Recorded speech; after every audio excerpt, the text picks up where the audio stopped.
Hello and welcome. I am Republic of Sandless and this is my video review for Call of Duty Ghosts. Call of Duty is a long-running first-person shooter series and has become one of the most popular computer game series in history.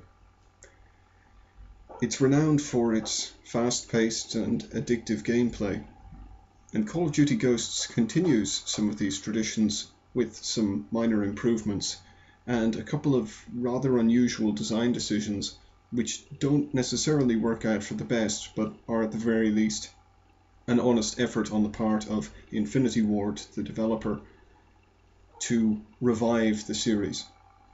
Regrettably, Call of Duty Ghosts is probably the last major installment of Call of Duty from a purely profitable perspective for quite some time.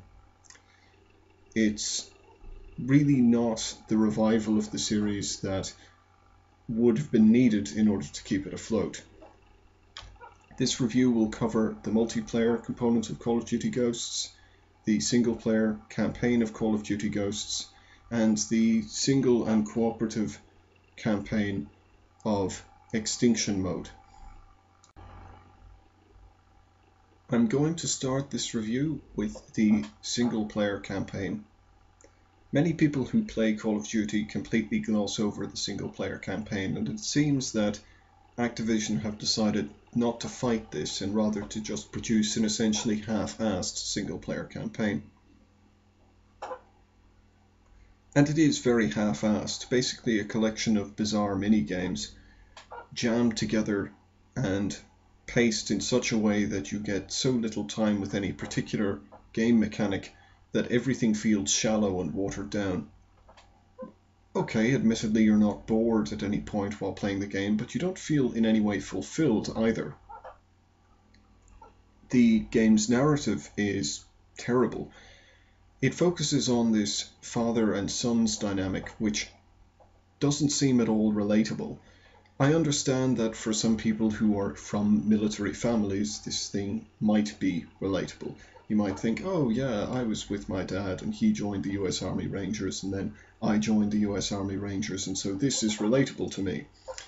But for me, a European who doesn't have any affiliations with the armed forces, it doesn't make any sense. Speaking of the whole European thing, I couldn't help but notice that the villains in this storyline use the same flag. Okay, not exactly the same flag, but they use the 12 stars of the European Union flag, which is rather strange.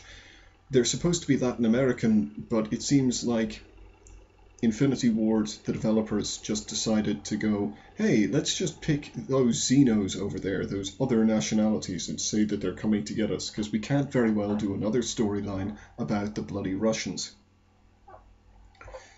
Also, you're supposed to care about the dog in the storyline a lot.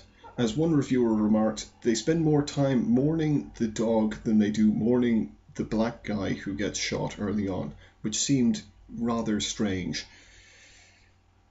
The dog is just a plot and gameplay device. I couldn't for the life of me feel any sort of attachment for the dog. They keep talking about the dog, they keep mentioning the dog by name, but the dog, called Riley, never seemed at all relevant to me. The villain doesn't seem to make any sort of sense. The principal antagonist doesn't seem to make any sense to me. Apparently he's this indoctrinated US soldier who turned rogue and decided to join with the Latin Americans to, I don't know, undermine the world or something. But it just doesn't seem at all plausible that he would suddenly turn into this, from an American armed forces killing machine to a Latin American armed forces killing machine. It just doesn't really make sense how that happens. They try to explain that it's something to do with torture techniques, but it's not at all plausible. The ending of the game, and both endings of the game actually, there's a secret ending that happens following the credits and an ending that happens before the credits are finished. And both of these endings are essentially crap. Throughout the entire campaign, your character is complimented. Everybody keeps telling you how proud they are of you. It's kind of weird. And frankly, I don't get it very much. It's like an ego boost for people who want to be complimented for killing folks. It just doesn't work. I understand that some people are raised in that kind of environment, but it just felt unnerving and bizarre.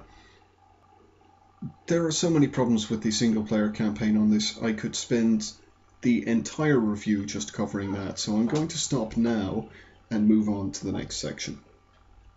Call of Duty Ghosts introduces a new cooperative single and multiplayer mode. It replaces the previous survival mode from Spec Ops mode in Call of Duty Modern Warfare 3. This new mode really doesn't compare to survival in Modern Warfare 3. It's called Extinction, and in it you fight aliens. It's quite bizarre. Basically, playing Extinction mode is like watching Infinity Ward trying to ape their sort of co-developer, Treyarch. In fact, that could be a suitable summary for most of Call of Duty Ghosts overall.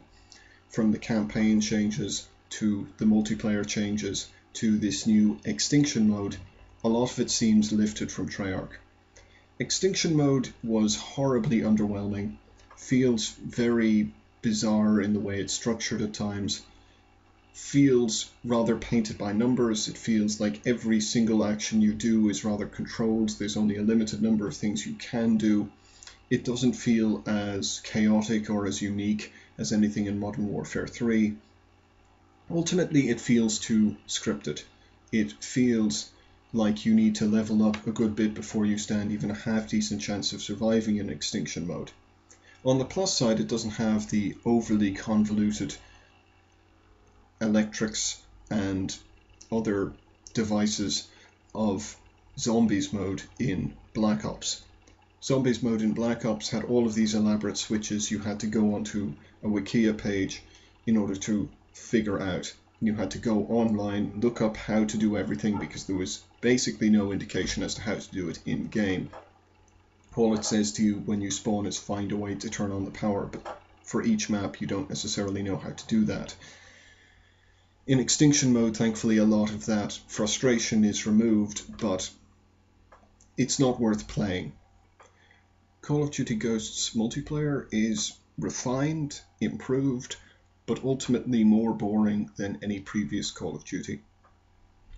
I attribute its being boring to the lack of machine pistols.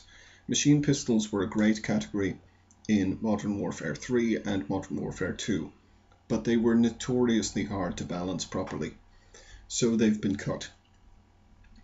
Now, Call of Duty Ghosts has refined a number of other things that do make the game better but also make it slower. One of which are large maps. Personally, I think this was the right decision. It means that the player respawns are miles away from each other, and people can't simply camp at different spawns and pick people off, which means that the game is not as frustrating. Also, because of these larger maps, the game feels more strategic, which is fantastic. It means that where you position yourself often improves your odds in a gunfight a lot more than just simply your raw reaction time. There are flank routes everywhere in this game. You can outflank people constantly, which means that running a short-range class is not as much of a disadvantage as it used to be. And running a long-range class does not necessarily leave you as vulnerable or as immobile as it used to. Kill streaks have been dialed back. Of course, these days they're called point streaks, but let's just be honest here, they're a lot weaker than they used to be. They're still good, they're still quite potent, but not so potent that they wreck the game like they used to. And I have to admit I'm quite happy with that. I'm going to say something really controversial here, but I've never been a massive fan of point streaks, kill streaks, whatever you want to call them. I don't find them fun. I find them frustrating. They make the game unbalanced, they make it uneven, they mean that somebody who's winning in the beginning of a game continues to have a successive lead throughout the game, and it feels like every game mode is decided within the first 5 minutes or so, with the exception perhaps of Search and Destroy. Call of Duty Ghosts also has too many multiplayer game modes. It simply isn't designed to be a sustainable game that relies on only a handful of game modes and lasts for a number of years within its community. It's designed to be an annual release so that people will get really sick of the game because they'll find that nobody is playing their favorite game mode until the new game is released and there's a sudden spike in interest again. It's a rather bizarre construction. It's seemingly designed to be flawed by default, by choice. It is an intentional design flaw, in my opinion. Something that isn't so much an intentional design flaw, however, but just simply a really bad decision, is the introduction of the Squads mode. Now, Squads mode makes essentially zero sense to me. Why it exists, I don't know. Why it's present at all, I don't know. Why we're supposed to care about it, I have no idea. What you do in the Squads mode is you create a branch of characters, just a bunch of characters together in a squad. You level each of these characters up independently, except within the Squads mode themselves, where the AI play most of the characters for you, or sometimes you could get a teammate, somebody who's a friend of yours, to play your characters for you if, I don't know, you can find somebody who worships the ground you step on and will do absolutely anything you tell them, because frankly that seems like an incredibly futile thing to do. It sounds horribly boring. Perhaps some clans do that, but it doesn't really make sense from where I'm sitting. The multiplayer in Call of Duty Ghosts is simply overblown. The maps being larger works. There being countless game modes does not work. There being multiple soldiers is fun, but it's not actually necessary. Essentially, there's too much going on in Call of Duty Ghosts multiplayer, and it would have needed to be dialed back. The new Search and Rescue mode basically never gets played. You can look at the PC version of Call of Duty Ghosts and see the players in each game mode. The only game mode that seems to be reliably populated is Team Deathmatch. That's pretty much all. Even Free-for-All is not reliably populated anymore. It's actually quite sad, and this is only a few months after the game has been released. I'm already beginning to regret my buying a season pass along with this game, but I think that Call of Duty Ghosts is a great way to round out the Call of Duty series. It's a great summary of all of the previous Call of Duty games over the last half-decade or so, and ultimately it's a good game. It's a good game with some really great set-piece moments. The only thing is you have to be prepared to accept that it's not going to be as satisfying as previous releases, and it's probably going to be the last really, really popular Call of Duty game for a long time. This is pretty much the death of the series, until it's resuscitated maybe in 10 years' time by some totally bizarre reincarnation that makes it so earth-shatteringly brilliant that everyone wants to play it all over again. Until that time comes, I'm Republic of Sandless, and this has been my review of Call of Duty Ghosts.